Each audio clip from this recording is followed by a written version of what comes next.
However, every compensatory mechanism has its limits. When myocardial damage is severe, the weakened ventricle cannot effectively pump the increasing blood volume. Instead of improving cardiac output, failing pressures continue to rise. Pulmonary capillary hydrostatic pressure increases until fluid leaks from the capillaries into the alveoli, producing pulmonary edema and severe hypoxemia. On the systemic side, elevated venous pressure causes fluid to accumulate in dependent tissues, leading to peripheral edema, ascites, pleural effusion, and hepatic congestion. What initially served as a life-saving adaptation now becomes the major reason patients deteriorate. This explains why one of the main goals is heart failure management is to remove excess fluid using diuretics while simultaneously blocking maladaptive neurohormonal activation with medications such as ACE inhibitors, ARNI, beta blockers, and mineralocorticoid receptor antagonists and SCLG2 inhibitors. Fortunately, recovery is possible, especially after an acute MI.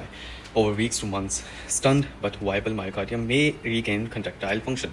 Surviving muscle fibers undergo compensatory hypertrophy, collateral coronary circulation may develop, and appropriate medical therapy limits adverse ventricular remodeling. As these changes occur, the heart gradually becomes more efficient, and the cardiac output curve shifts upward. Patients who were previously in acute decompensated heart failure may eventually enter a state known as compensated heart failure. This does not mean the heart has returned to normal. Rather, it means the reduced pumping ability has reached a temporary equilibrium with the body's compensatory mechanisms. At rest, cardiac output may be close to normal, blood pressure is maintained, and symptoms improve significantly. However, this compensation remains fragile.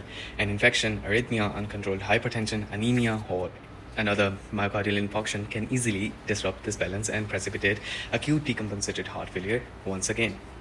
So, the entire journey of heart failure follows a logical sequence. Myocardial injury leads to reduced cardiac output, which activates the sympathetic nervous system, followed by renal sodium and water retention through the renin-angiotensin-aldosterone system. Initially, increased preload improves cardiac output through the Frank-Starling mechanism, but as fluid retention continues and ventricular function worsens, congestion happens, producing pulmonary edema and systemic venous congestion.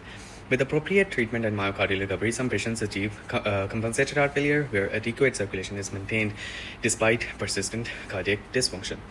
And understanding these circulatory dynamics is fundamental because it explains not only the progression of heart failure, but also the rationale behind every major therapy we use in modern cardiovascular and critical care medicine.